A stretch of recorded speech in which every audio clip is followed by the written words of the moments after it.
শেরপুরে সামাজিক বনায়নের 10 কোটি টাকা আত্মসাতের অভিযোগ সাবেক ফরেস্টার রবিউল ইসলামের বিরুদ্ধে, যার প্রমাণও পেয়েছে বন বিভাগের তদন্ত কমিটি। তবে গাছ বিক্রির টাকা পাওয়া নিয়ে শঙ্কায় 300 উপকারভোগী। ওয়ালটন এসিতে ইনস্টলেশন একদম ফ্রি।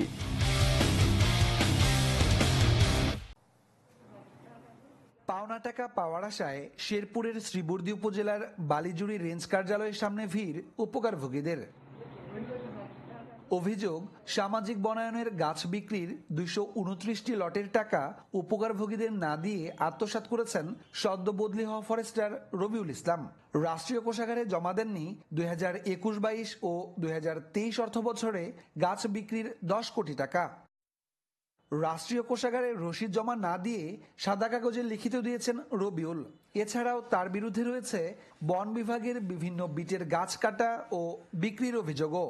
এই এক সপ্তাহ মধ্যে টাকা দিয়ে দেবো, এই ধরনের কথা কই, মানে যে 3-4 বছর যে কাটাইলো এর আর কিছু কয় না। এতগুলো টাকা পয়সা দিয়ে আমরা তো বাগানটা করছি, এখন তো বাগানে কোনো টাকা পয়সা পাইতেছি না। এই দিচ্ছি এইভাবে আমাদের টাকা এখনো দেয়নি।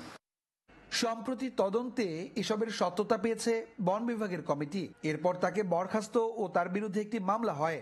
আইনগত যে সমস্ত দিকগুলো আছে সেগুলো বিজ্ঞ রিটেনের কাছে আমরা মতামত চেয়েছি। তারা সহ অপরাধী চক্র যারা একাত্ম হয়ে কাজ করেছে তাদের বিরুদ্ধে আমরা ব্যবস্থা নেব ইনশাল্লাহ।